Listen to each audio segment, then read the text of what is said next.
สบายดีตอนเช้าเด้อทุกคนจากเมืองโคลัมโบประเทศศรีลังกานะทุกคน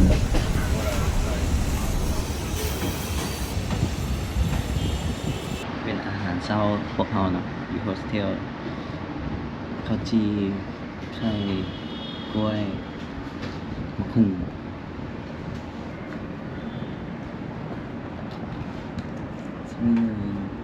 มีแล้วก็อันนี้เป็นแยมเป็นแยมน้ำส้มมีไข่แผ่น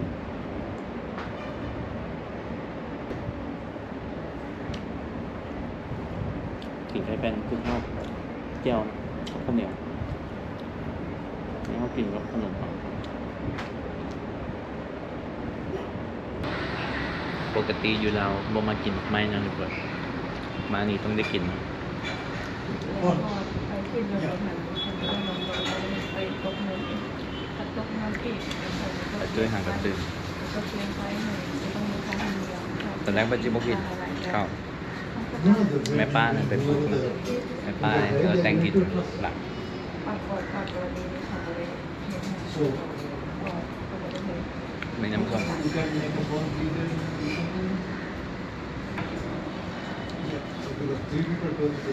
ฟิวเดียวแบบน้ำส้มเขาเจ้ามีหัวเสื้อและหายใส่เดี๋ยวแซ่บนะทุกคน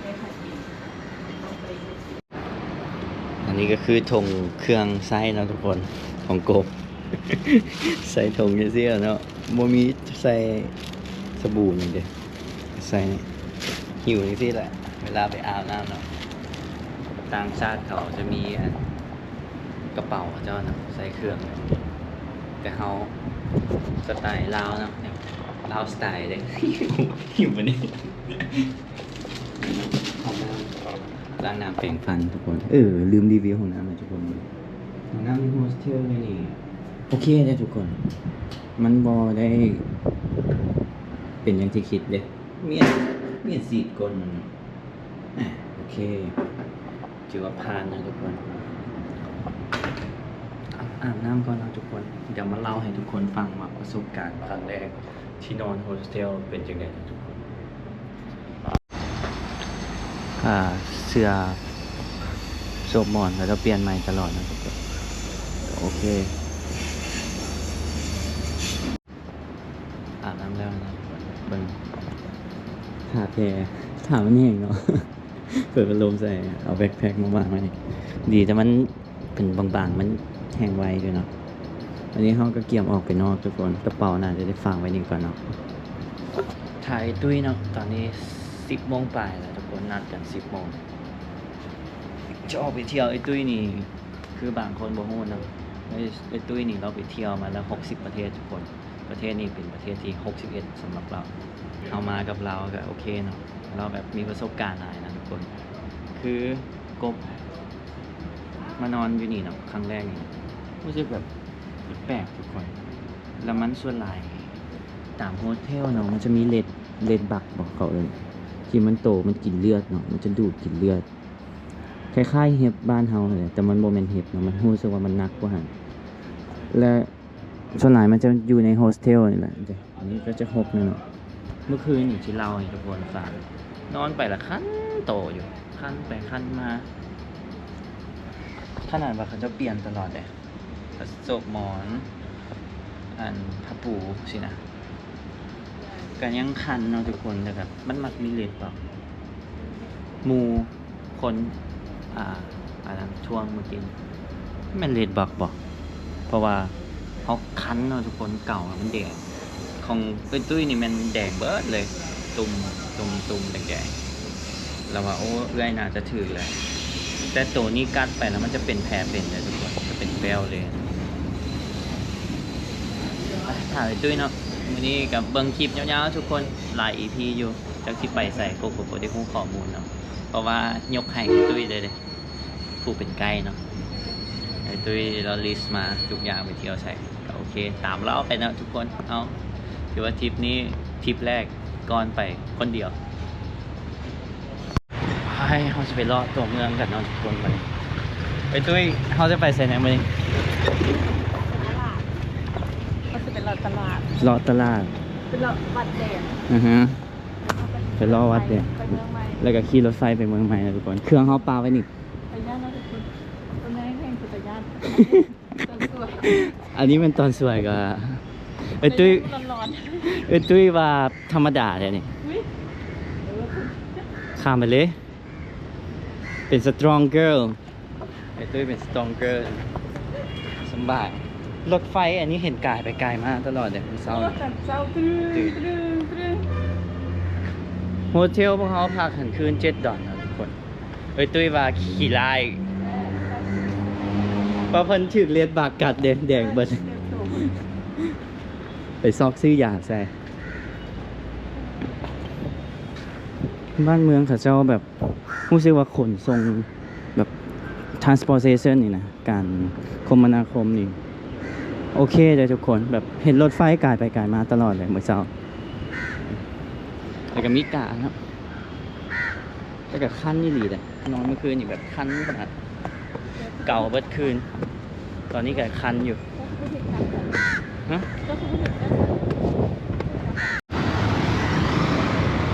บ้านเมืองเขาเจ้าเนาะทุกคนเบิ่งเขาก็จะขี่แบบคือฟังเดี่ยวกับไทยเนาะขี่เลนซ้ายมือนี่สังเกตเบิ่งจะเห็นรถตุกๆนี่หลายเนาะทุกคนเดี๋ยวเราจะย่างไปตลาดก่อน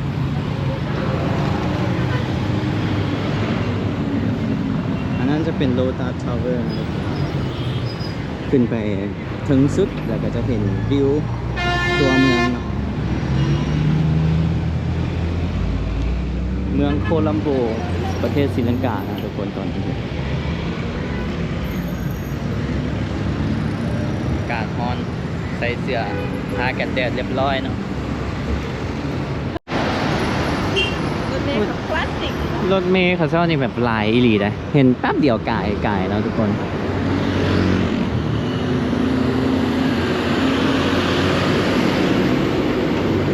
บ่ได้ข้ามได้เทื่อได้นี่ มันมีตัวกดเนาะเคยมีอยู่ฮ้อนนะทุกคนใช้เป็นตาเขียมไปครบอากาศซ้ำอยู่ลาวเลยอากาศตอนนี้ฮ้อนนะทุกคนข้ามทางครั้งแรกเนาะอากาศทุกคน มันก็เกี่ยวให้จังเจอ ถ้ามันก็เกี่ยวได้เพื่อนี่เลยต้องข้ามมาเหมือนอันนี้ยังไม่ได้กินข้าวนะทุกคนกินแต่แบล็กเฟิร์สข้าวสวยยังไม่ได้กินอยากกินสตรีทฟู้ดอยู่ศรีลังกานะทุกคนรถเมล์หลายอีหลีนะทุกคนมึงอันนี้น่าจะเป็นตำรวจเนาะเท่ว่ะเท่จัด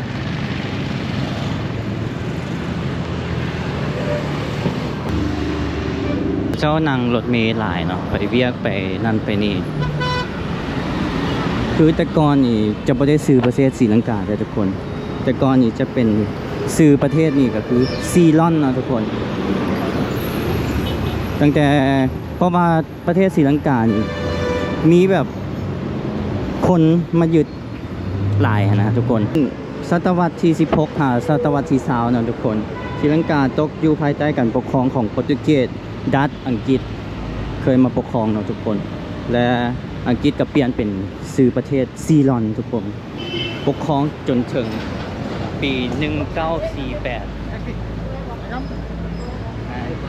พอดปี1948นะทุกคนแล้วก็ได้รับเอกราชจากประเทศอังกฤษในปี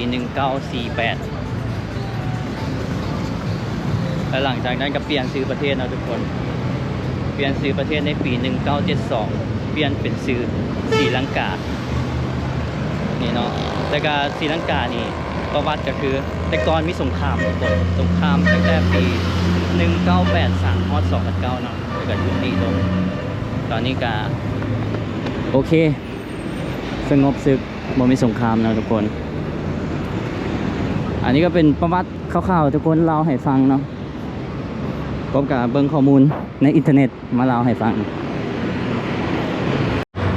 อันนี้เป็นฟิลแบบตลาดบ้านเฮาเลยเนาะทุกคนเครื่องใช้ต่างๆนี่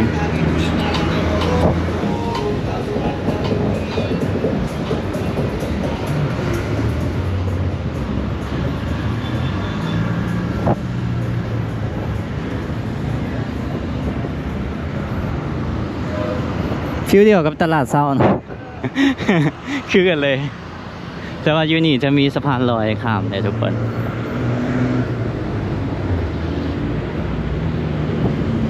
มีอันสลิปอดิบอร์ดบอกว่าเดี๋ยวสิรอเบิ่งเนาะทุกคน อากาศตอนนี้มันบ่มีแดดแต่ว่ามันร้อนเลยทุกคน อากาศเอา อยากได้หมวกหมวก พากันใช้ชุดดำมาเลยได้นี่ไปด้วยกันด หมวกเขาก็รัก ำเขามีละหมวกเขามีลืมออกมาเนาะหมวกอันนี้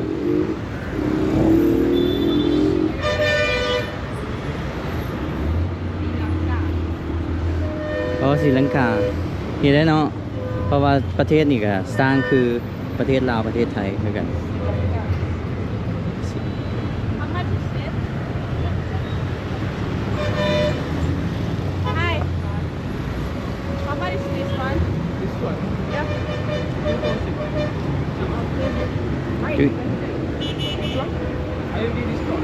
3,000 3,000 รูปีทุกคนประมาณ300 บาทเนาะ ก็หมวกกีฬาที่เท่าไหร่วะ หมวกอยู่ลาวบ่เกินแสนแบบ แสนหนึ่ง ขี่ให้แสนซาว สามค่ะสี่สามสี่ ประมาณ5-6 ดอล วันเก้าเส้นไปเด้อไปเก้าเส้น มีลอตเตอรี่ขายเนาะทุกคนเบิ่งเจริญเลยทุกคนเขาเบิ่งก็คือชีบ่เจริญเนาะแต่ว่าแบบตอนยังบ่มานะมาเบิ่งเลยก็โอ้ยประเทศเขาเจ้าใหญ่เด้เจริญทีนี่เป็นม่วงครับศรีลังกาเกิบก็ฟิวเดียวตลาดบ้านเฮาเนาะทุกคนใส่แอล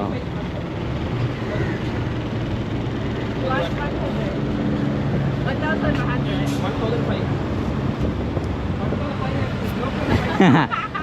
for the girl she's beautiful girl discount for her nah yeah we are friend เยี่ยมพวกเรา ผู้ใดก็คืนว่าเขาเป็นแฟนกันเหรอ No, Lao is next to Thailand. Thailand. you know Thailand yeah Asia discount for her because she very beautiful yeah marketing. บอกว่าดุดให้ไอ้ตุ้ยเนาะเพราะว่าไอ้ตุ้ยงามเด้เขาก็จะมักแท้มักคนผิวแบบนี้เนาะ 1,000 discount for 200 bro 1,200. I just for 800.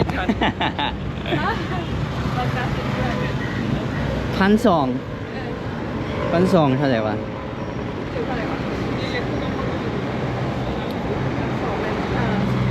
วันนี้12,000ตกใจเบิดเด้86,000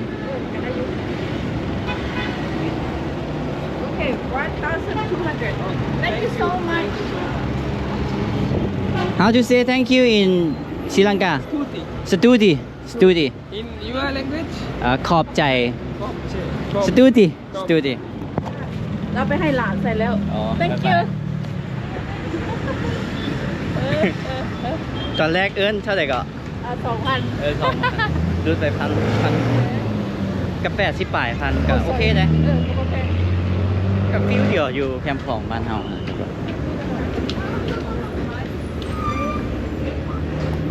ตุกๆจะหลายเลยเนาะอันนี้แบบไม่อย่างนี้ตลาดบอก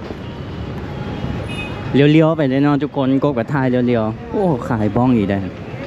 พวกวีดพวกนี้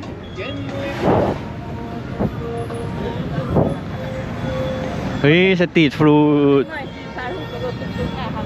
อ่าฮะซื้อปีรถไฟก่อนเนาะทุกคน ระบบไปกล้องเบอร์สอง อือฮึจักสิไปใส่บ่ได้ฮู้ได้นี่ทุกคน บ่ได้ฮู้แล้วเราก็ตามไอ้ตุ้ยไปเลย งานแบบfirst time เนอะทุกคนครั้งแรกที่ว่ามาแบ็คแพ็คเที่ยวเด้เอาประสบการณ์จากไอ้ตุ้ยเนาะไอ้ตุ้ยเราไปเที่ยวหลายประเทศเขาก็ตามลีดแล้วไปใส่เขาก็ไปนั่นเนาะ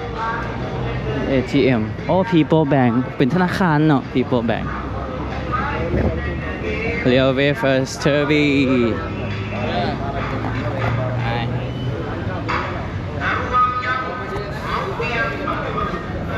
สถานีรถไฟนะทุกคนพี่ที่ไอ้ตุ้ยนี่พวกเขาเข้ามาซื้อปีรถไฟอยู่นี่เนาะทุกคนพากันซอกอยู่เมื่อกี้นะโอ้มี First Card Second Card แล้วก็ Third Card เนาะมีชั้น1ชั้น2ชั้น3เฮ้ยตุ้ยมันมี3ชั้นแน่นเอาชั้นที่ถึกสุดบ่ บอกเลยว่า3 ชั่วโมงไป 3 ชั่วโมงได้เขาแบบมาเที่ยวแบบแพ็คเนาะทุกคนต้องแบบเซฟคอที่สุดประหยัดที่สุดก็ขอบใจนะวันนี้มีสปอนเซอร์ค่าเข้ามาเพจพอดีไลฟ์สด TikTok เนี่ยเราว่าโอ้ค่าแคนดี้เด้อ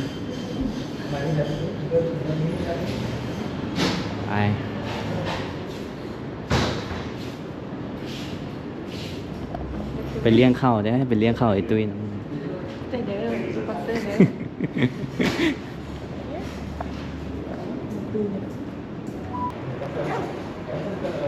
อ กระเป๋านี่เสื่องโคตรอยู่โฮเทลเนี่ย เอาไปแบบสิ เอาห้องกับเสื่องแค่เสื่องวาวอยู่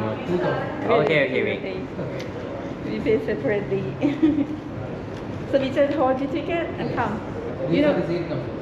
which one? here sir คนละ1,000 รูปีกับคนละ100 บาททุกคน100 บาทกับ$3ไป$3 3 ชั่วโมงไม่บอกไอ้ตุ้ย Second class พัดลมคูนี่ ว่าเป็นอย่างนั้นเขาแบบเที่ยวแบบเซฟคอร์ดประหยัดนี่ปีรถไฟนะทุกคนเด้ชิเก็ตเซคันด์คลาสนะทุกคนมันมีถ้าสั้นธรรมดาเติร์ดคลาสน่าจะถึกกว่านี้เนาะอันนี้ก็ยังว่าถึกเลยนะ$3นะทุกคน60ปลายพันกิบไปแล้วยังมี3 ชั่วโมงเฮ้ยตุ้ยถึกแท็กซี่แต่ยูนี่เขาเจ้าก็เอิ้นตุกๆคือกันนะทุกคนพอเมื่อกี้นี่มีคนมาถามเนาะ Hey sir you want ตุกๆ taxi เนี่ยนะน้องตุกๆคือกันเขาเอิ้นตุกๆขายชั่วอยู่เนาะอันนั้นขายชั่วอยู่คือสารภาพจากใจเนาะทุกคนว่ามื้อนี้สิไปใส่บ่ได้ฮู้แผนนำไปตุ้ยเลยทุกคนเบิ่งไปนํกันเนาะมันลุ้นเบิ่งกันคลิปคนอื่นเขาจะมีแผนที่ดีเนาะแต่คลิป KNIP ก็จะแบบเป็นสไตล์นี้เนาะทุกคนแหวกแนวไปเลย ไปดาบหนาวเลยเนาะทุกคนตุกๆ sir no thanks ต้องลอตเตอรี่ขายแบบฟิวอยู่ไทยเนาะทุกคนรถเมล์ขายเลขอันนี้มันมากป่ะโอ้เขากันย่ำมากเนาะทุกคนมีใบภูคือกันกับบ้านเขาแหละเขาจะข้ามไปพุ่นเนาะไปตลาดตุ้ยจะพาไปตลาด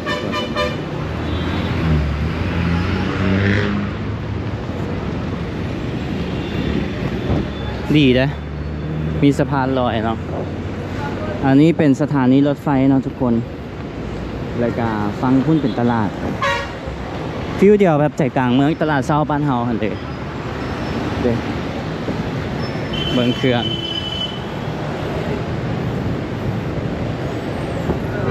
ทั่วไปนะทุกคนเครื่องไส้ต่างๆ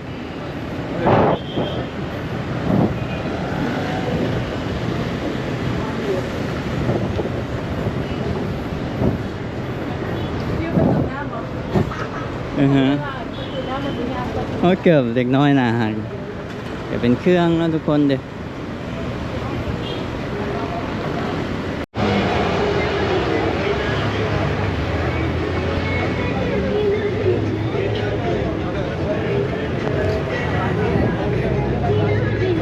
คือเดียวกับ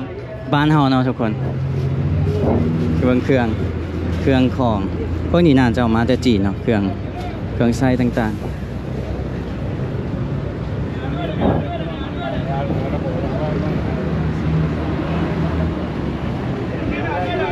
นตาโมง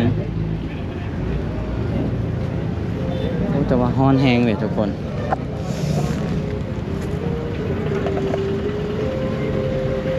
โอ้อันนี้เป็นอย่างสตรีทฟู้ดขนมนะสแน็ค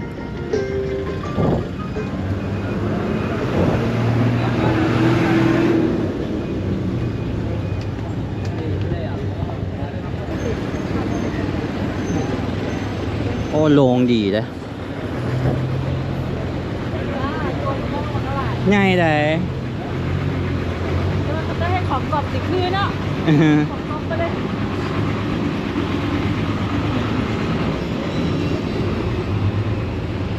ผู้อาการฮ้อนแฮงทุกคนฮ้อนแฮงบ่ไหวแล้วใส่หมวกอันนี้หมวกกันย่างปลาก็ออกมาอยู่แล้วทุกค พอน หอมที่บอกซื้อละเดี๋ยวไปอีก ไปใส่ก็ได้ตอนนี้โอ้หอมนี่งามดิหอมนี่งามดิอะไรเขาอยากกินสตรีทฟู้ดเลยย่างต้องย่างซ้ายมือนะทุกคนนี่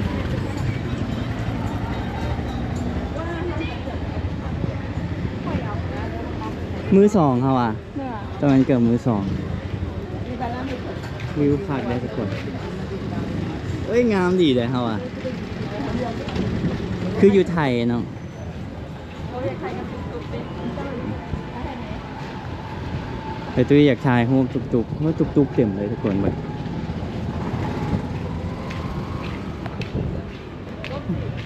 งามเลยทุกคนเบิ่งเหลียวกัน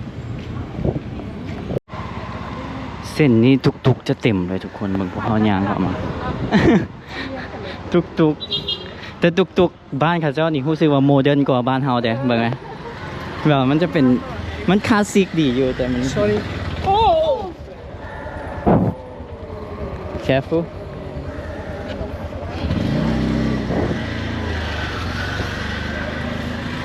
เมื่อกี้ก็เห็นเล้าเข้ามาใกล้ๆกระเป๋าเนี่ยเสี่ยวเอาไว้ข้างหน้า มีการเขาขอโทษอีกคุณนั่นนะ อ่าฮะ ฉันคิดว่า sorry โบเลยรู้ว่าจะควร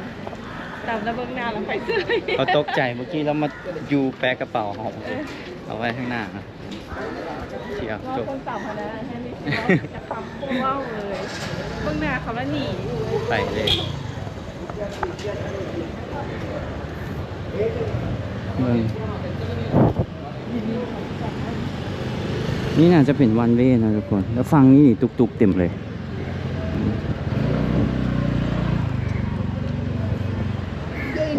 รถจักรก็เต็มเลย ส่วนหลายจะเป็นแบบสไตล์นี้เนาะทุกคนเขาจะขี่ รถออโต้ก็มีแต่ไม่รถอย่างนี้ SR 150 Aprilia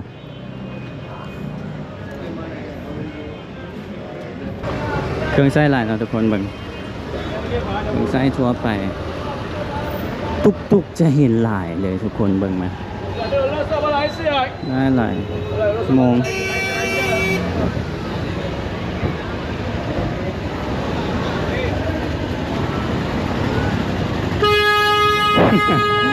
บีบแก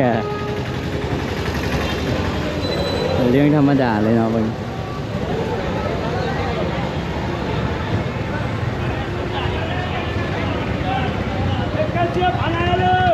โอ้อันนี้แบกเครื่อง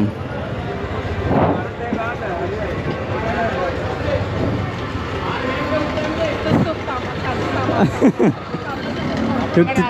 ทุกต่ำคนเนาะได้กันเลยดีแต่บ่มีไฟเนาะรู้สึกว่าอยู่แถวนี้มันแบบคึกคักดีเนาะทุกคน แบบคนกันวุ่นไปวุ่นมากับย่านเนี่ยเนาะตัวซับกับจับดีๆทุกคน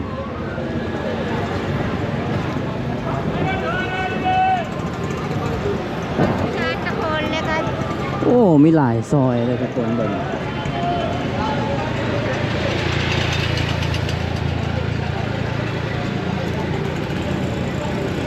ตุกๆเห็นแต่ตุกๆเนาะแล้วคนเขาเจ้ากันย่างไปซื้อเครื่องซื้อของเต็มเลยนะเห็นไหม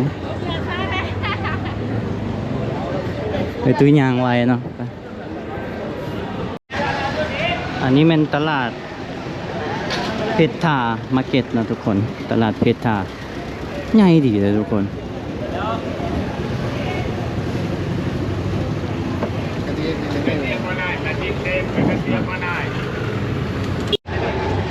ใหญ่เลยทุกคนใหญ่เนาะย่างมาไก่เติบได้หลายสี่แยกเบิ่งนี่ก็ตลาด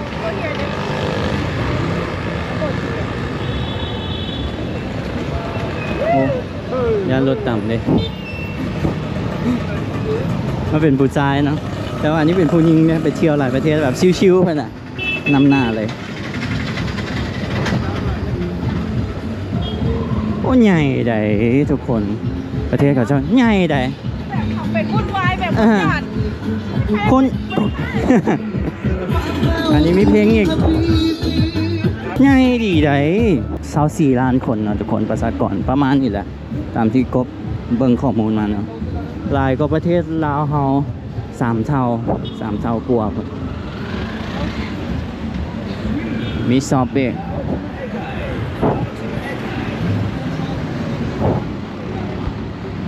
เดี๋ยวพยายาม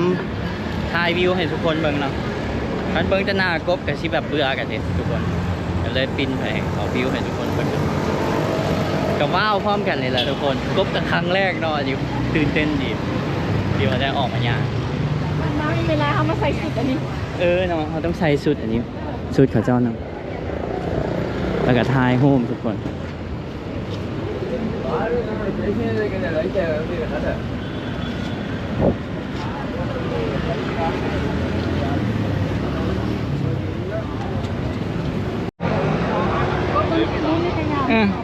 มุมนี้แหงงาม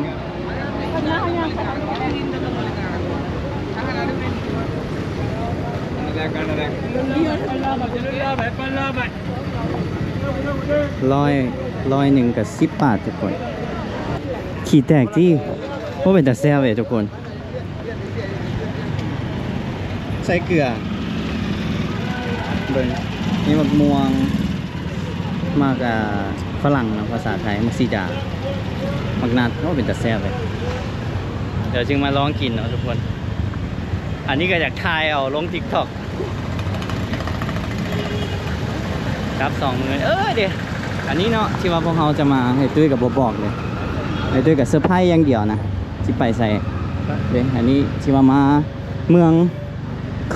โคลัมโบต้องมาถ่ายรูปกับอยู่นี่ทุกคนงามเลย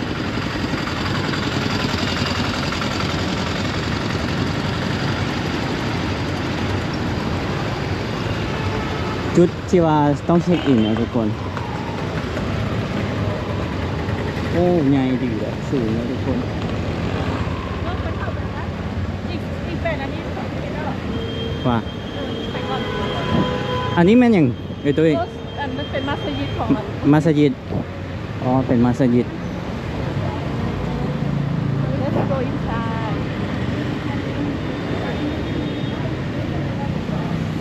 ก็ต้องเท่าไหร่นี่มีค่าเข้าจะบอกฟรีป่ะ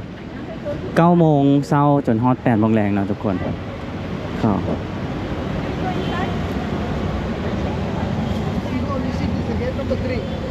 Oh, okay. Straight go right, huh? Thank you. โอเค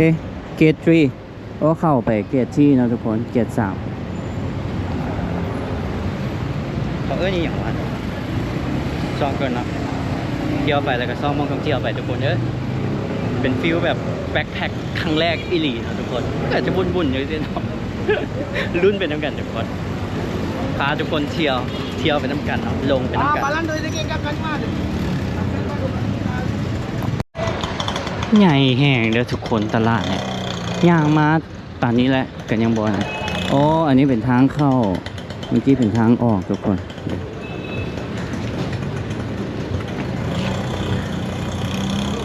ตุ้ยนี่ได้หลายรูปเลยได้นี่เพราะว่าถ่ายทั้งหลังให้ตลอดเลยนี่จะมีคาแคมราแมนแล้วนี่ บอกว่าเขาถ่ายตอนเผลอดินี่เนาะทุกคนชื่ออย่างว่าตุ้ยมาสยิด 3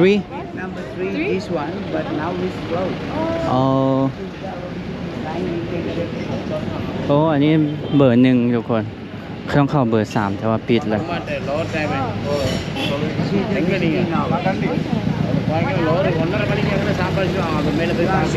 อันนี้เป็นโมงเนาะทุกคน 10 โมงครึ่งฮอ12 โมง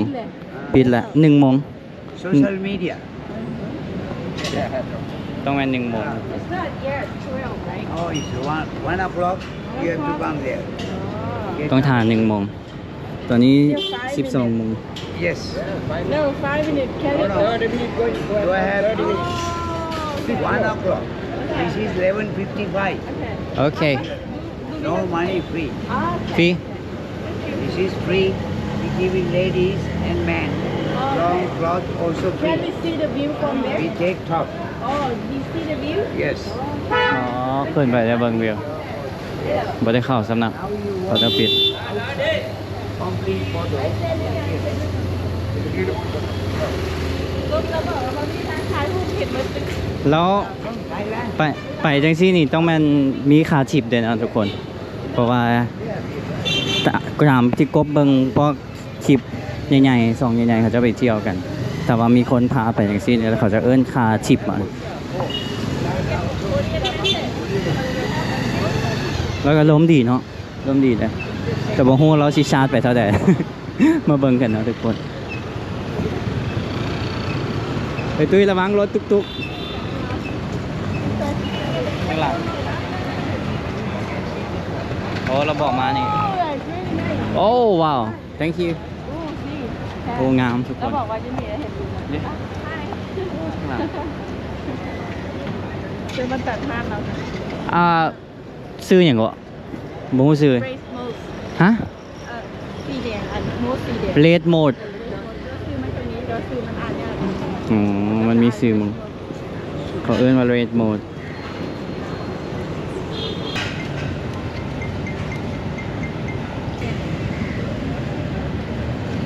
มืดใช่ปะ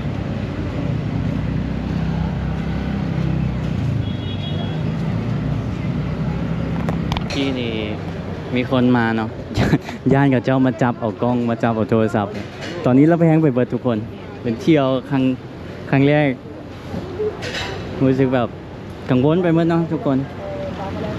แต่วิวงามดีเนาะทุกคน red mode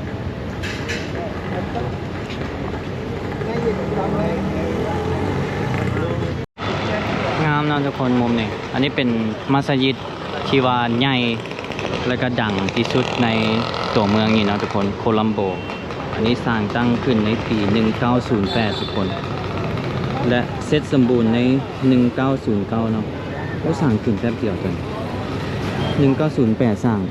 1909 สร้างแล้วปีเดียวนะเป็นมัสยิด มัสยิดนี่เป็นสถานปฏิมากรรมแบบอินโดซาวสารานิก และมีเอกลักษณ์โดดเด่นในการใช้สีแดงขาวในการตกแต่งอาคาร เป็นสถานที่ท่องเที่ยวได้รับความนิยมนะทุกคน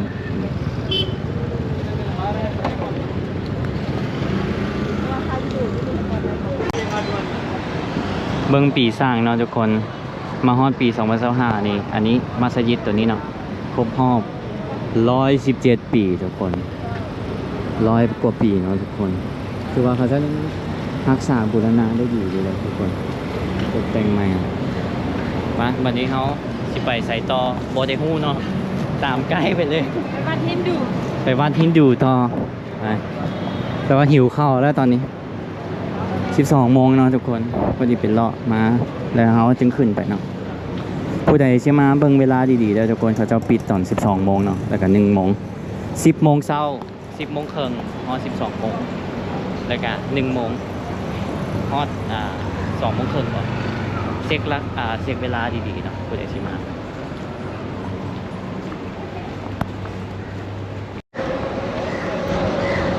บ้านเมืองเขาเจ้าเนาะทุกคนเบิ่ง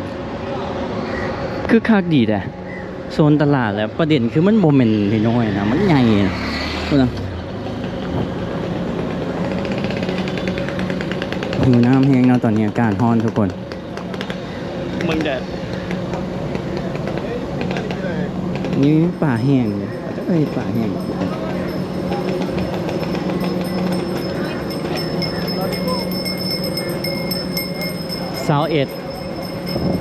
21 ถือก็หมักไม้เนาะทุกคนเม็ดต่างๆ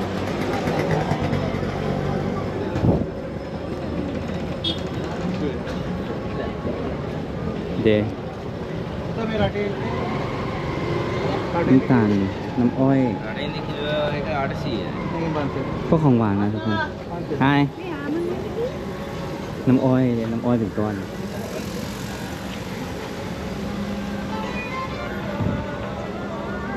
นี่แม่นอย่างนี้โกอ๋อตีทอง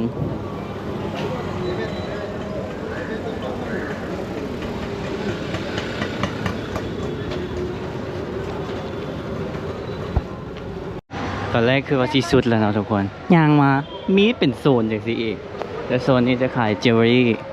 ขายพวกเครื่องของมีค่าเนาะเพชรคำใช่สิโซนนี้เนาะ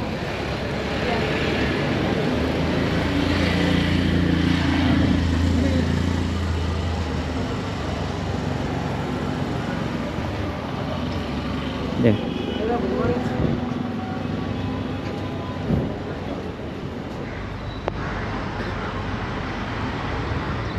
นี่ก็เป็นจุดหนึ่งที่ว่าต้องมา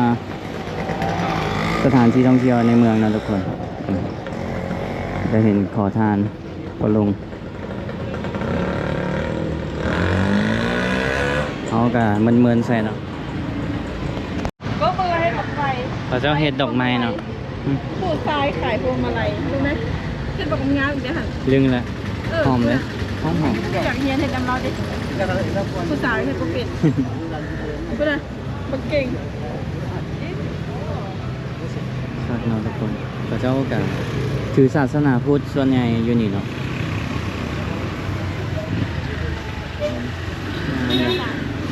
วัดฮินดูห้านขายพวกนี้เต็มเลยทุกคนฮินดูไปตุ้ยไปเอาโค้กกันไปเด้ฟรุตสอบกินน้ำเย็นก่อนไปบ่ไหวแล้วตอนนี้ฮ้อนแฮงนี่ก็มีบ่มีเป็นจอกเนาะไอ้ได้ที่มันเป็นจอกกระแลมก็มีได้หั่นอยากได้ที่ว่าใส่น้ำก้อนเป็นจอกนะ น่าจะได้ ฮ้อนแฮงทุกคนอากาศ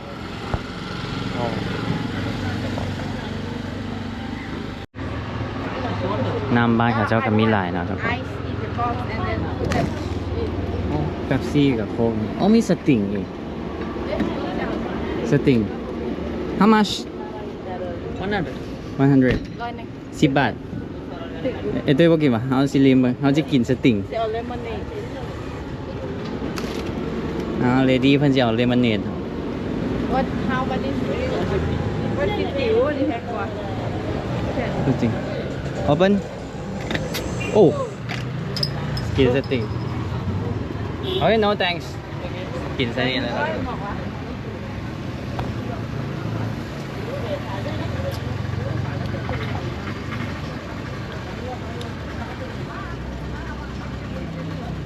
ยังคิดรสชาติอยู่นะทุกคน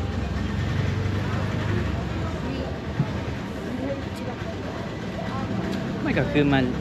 แฟนตามันบ่คือสติงอยู่บ้านเฮานะสติงอยู่บ้านเฮามันจะเป็น energy drink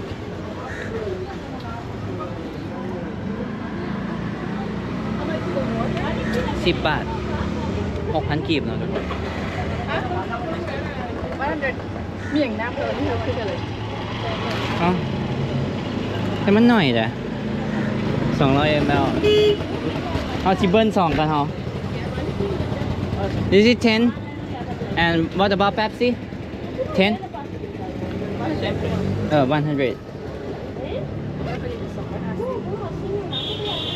่งแต่จ่ายเงินก่อนอันนี้ออกมาแต่ไทยเนาะเลเอาไว้กินตอนอยูรถไฟออกมากินเป๊ปซี่บางเนาะทุกคนจะกินแทนแห้วเนาะ How much bro $180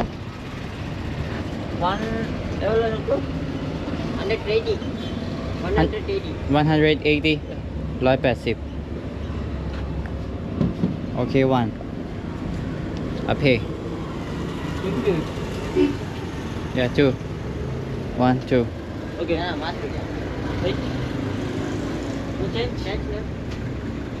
No. มีแต่ใบ5,000ก็ให้เราเราจะเลยได้เปลี่ยน180 กูไม่ได้ซื้อเลยวะซื้อมากี่ เขาซื้อ900 บาท เมื่อกันถึงกว่านี้ก่อนที่หาจ่าย แม่นอันนี้แพงกว่าเขาซื้อถึกกว่าซิมจะลองกินแบบซี่เบิ่งเนาะทุกคน บริษัทเดียวกัน เอ้าแต่ละประเทศบางทีมันต่างได้ตุ้ย แล้วบริษัทเดียวกัน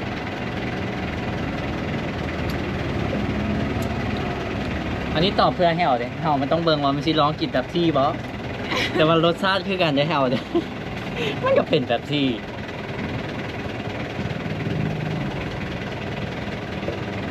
โอ้ยแต่อยู่นี่มันมีอันนั้นแหละมีโซดาครีมโซดาเนาะเด็ดมีหลายรสเลยโอ้แฮว BBK มานี่ต้องลองจนเบิดแล้วแหละนี่ อันนี้น่าจะเป็นสไตล์เดียวกับ S แต่โบเป็นเป๊ปซี่นะทุกคนสไตล์เดียวสไปรท์30 บาท อันนี้ยังคืดลายเป็นเงินกีบอยู่นะทุกคนก็เลยงงๆนะเอาลายเป็นบาทก่อน พวกมาเลย ราคาเป๊ปซี่ก็คือกันกับยูราวนะทุกคนขวดซ้ำนี่แต่ขวดจะน้อยกว่า60 เซนทุกคนตัวนี้พอดี20 บาททุกคนเป็นเงินกีบกับ13เงินกีบครับก็โอเคเลยราคามันก็คืออยู่บ้านเราเลยทุกอย่างบ่ได้แพงทุกคนตามทัวร์ใกล้ไปต่อจากสิไปใส่ต่อเนาะทุกคนพาทุกคนเที่ยวแบบแบ็คแพ็คครั้งแรกเด้ งงๆไปเนาะอ่ะ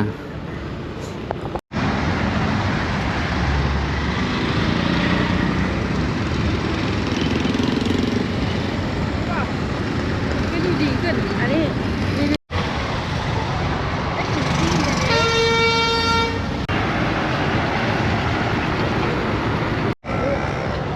หมดไม้เต็มนะทุกคน นี่บ่ซองห้านข้าวเนาะสิกินข้าวสวยทุกคน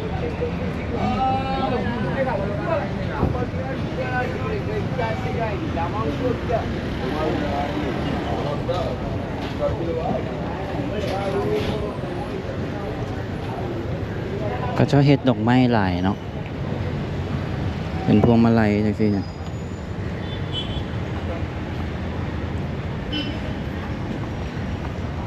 ของกิน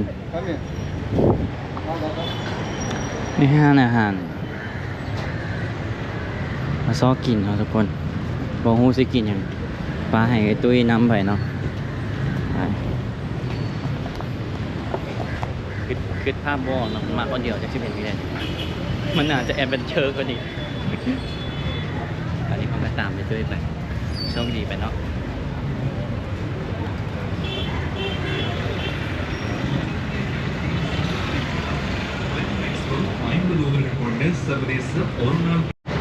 ไอ้ตุ้ยซอกเบิ่งเนาะฮะซอกกิน5 อาหารนะทุกคนอินเดียนเวจิเทเรียนได้นี่ไอ้ตุ้ย เขากับโบแมนเวจิเทเรียนอันนี้เป็นคนพิการเขาก็มาขอทานหลายนะทุกคนเกลียดเลยคนพร้อมเรียนกันหลายอยู่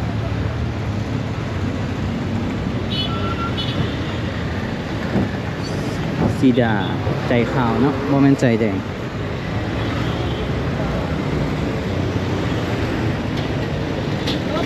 นี่วะนี่แหละที่ต้องการนะเขาต้องการกินอันนี้แต่มันบ่มีมงนังว่ะทอดไก่ได้นี่โอ้ข้าวผัดไปก่อนเขาอยากกินอย่างซี่ไอ้ตัวเองบอกไอ้ตัวอยากกิน ก็ได้ตัว น่าจะมี5 อาหารยืนกินปะ จะแพ็คให้ ยืนกินกับพ่อค้าอีก มิโตะ ยางซอกอีกวะห้านใดก็ได้ปะ ตัวหนึง ตามใจไอ้ตุ้ยเลย ตอนแรกไอ้ตุ้ยจะไปห้านที่มันดีแน่เนาะแต่กบว่าเอาขอสตรีทฟู้ด นี่ก็ได้แต่ว่าเขามีบอลยาว นะฮะ มันมีบอลที่ว่าให้เขาไปอยู่พักผ่อนดีกว่า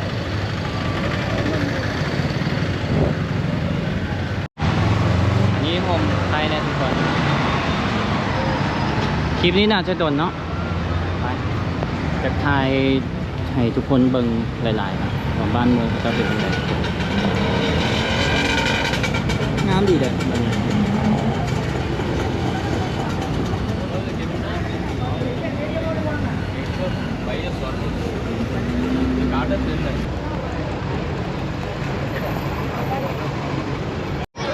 คิดว่าอากาศสีฮ้อนหลายนะทุกคน ก็ว่าอากาศทำอยู่ลาว30 องศาทุกคน แต่ว่าอยู่ลาว34 องศาอยู่ลาวฮ้อนก่อน เป็นน้ำยางตากแดดนี่แต่ว่ามันฮ้อนแต่มันฮ้อนแบบบ่ได้ใหม่คืออยู่กรุงเทพเลยทุกคนอยู่กรุงเทพแบบฮ้อนแบบไม่ใหม่กัดนี่ Wah, jual Mantap. rice curry biryani white rice, wah aja bang. มีหลายอย่างเลยทุกคน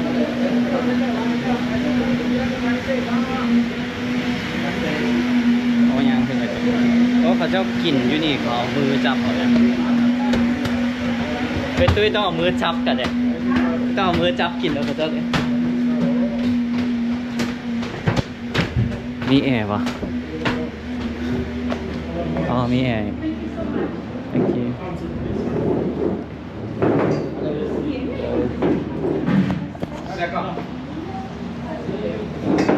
ขอใส่มือแล้วอ๋อวิวดีๆฮ่า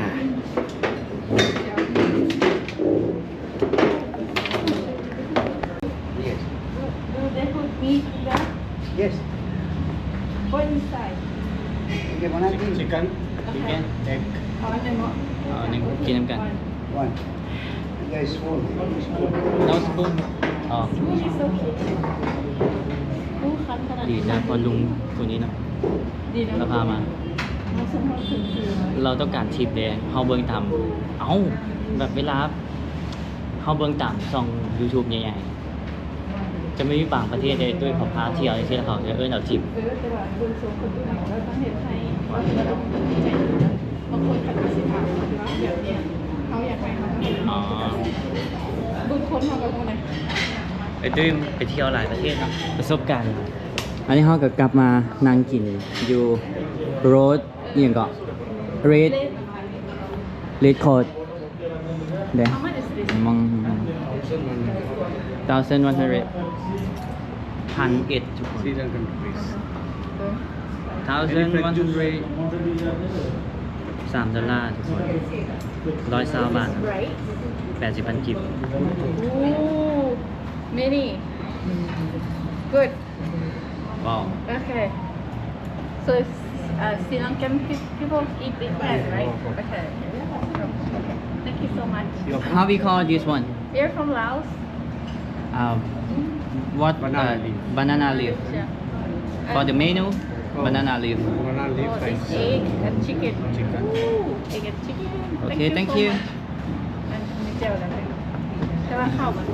Any fresh juice.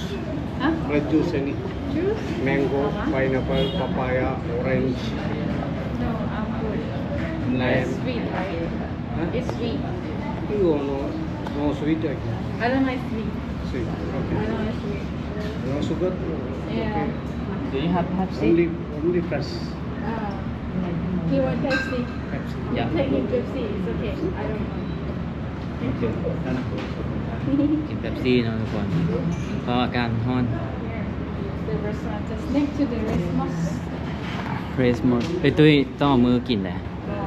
เอ้า มือเป็นหลอกมาเวลา เป็นร่างเลยมันมีของน้ำอยู่หันเนื้อตาหลิวเขาต้องหลิวตาตามเลย มันแข็งเลย ล้อกับโบเห็นล้อเอาดึงออกบวงเลยออกบวง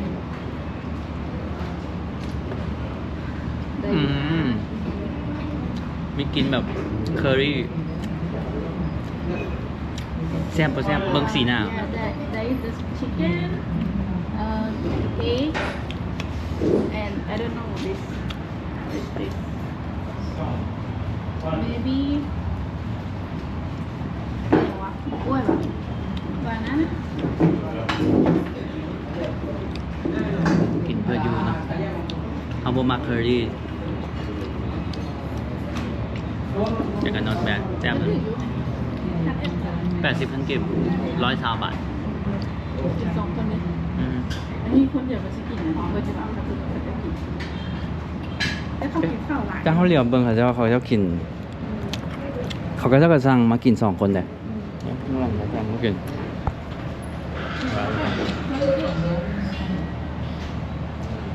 เขาใส่มือกินแก้วตัวนี้แซ่บมันจะมันๆแล้วกับบริเพศหลายนะทุกคน โอเคเลยนะ แก้วแซ่บแต่ รสชาติดีนะบ่ได้มีกินกะหรี่แห้งของอินเดียไปกินหมักแห้ง แห้งก็นี่ อืม โอ้ตายแท้ๆแค่ไหนพี่ เพราะว่าเฮาอ่อนคำบ่มักเคอรี่ แต่เจังอยู่นี่เป็นทิศเนาะมันเป็นอินเดียอีกก็ต้องซ่อมกินก่อนมีไข่หน่อยหนึ่งไข่จืดเนาะต้มแล้วไปจืด คือแบบใครเคย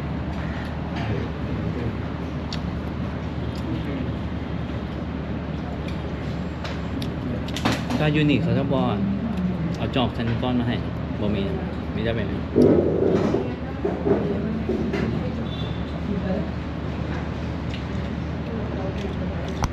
ข้าวฮอมเบิร์ตเท่าไหร่วะตุ้ย 103 100 1,300รวมที่กับเป็น1,500 1,500ทั้งหมด1,500เนาะขอบใจไอ้เพชรเด้อเลี้ยงเขาเนาะไอ้เพชรเอาให้เขาก็มาเลี้ยงไอ้ตุ้ยต่อกินน้ำกันนะขอบใจเด้อเจียวจะ ใช่ แซ่บ จะ นะ บอกแต่ว่าจะบอกหวานหมด อือฮึ แล้วก็บ่มักจะบอกแม่หวานนี่ไม่บ่หวาน อันนี้คือเจียวอย่างวะแต่ว่าแซ่บนะทุกคนเราตักมาให้เองเลยเจียวนี่มีกลิ่นหอมน้ำมันหอมมะเขือแบบเดี่ยวจะออกหวานนิดนึงหน่อยนึงเจียวตัวนี้ก็แซ่บหอมบัวใหญ่กินกับข้าวเหนียวห่อข้าวนะกินกับปิ้งปลาว่าหรือว่าทอดแซ่บเลย เป็นบอกรุ่นเรื่องต่างๆมันไม่เข้าจะเอามาทำไม อือฮึ ราคาถือพวก อ๋อ ซื้อไปกินได้เร็วหักบนสมจิตก็จะเหยียบทอง อันนี้แบบห้านน่าจะหรูเนี่ยเลยคำว่าหรูเนี่ยเลยมีแอร์จักรจานหนึ่ง80,000เนาะทุกคนกินได้2 คนคนละ40,000ไล่เป๊ปซี่ไล่น้ำดื่มไปอันอาจจะบ่แพง อันนี้กับยูนเมื่อกี้นี่180ยูนี่กับ200ซะ200 กว่าเนาะประมาณ How much is this one? How much for the Pepsi 130. Huh? 130 rupees. 100 30. อ๋อ130 130 เขาถือกวดเลยขวดน้อยตัวนั้นขวดใหญ่ How much for the water 70 rupees. 70 ถือกว่าตัวนั้น ไม่บอกตัวนั้นมันตัวฮอตที่ ตัวนั้น100 อือฮะ ตัวนั้น Can I get one water please The one. Yeah เท่าไหร่ครับ water เท่าไหร่เมื่อกี้ก็70เอาไลน์ให้ทุกคนเบิ่ง5,000 กีบกระซำบ้านเฮาเนาะ7 บาททุกคน หาน้อยเลย เป็นดอลลาร์23 บาท มันบ้าอังกฤษได้มั้งเจอมีตะกี้ ใช่เลยมันไม่ได้เอาเงินหลาย ดื่ม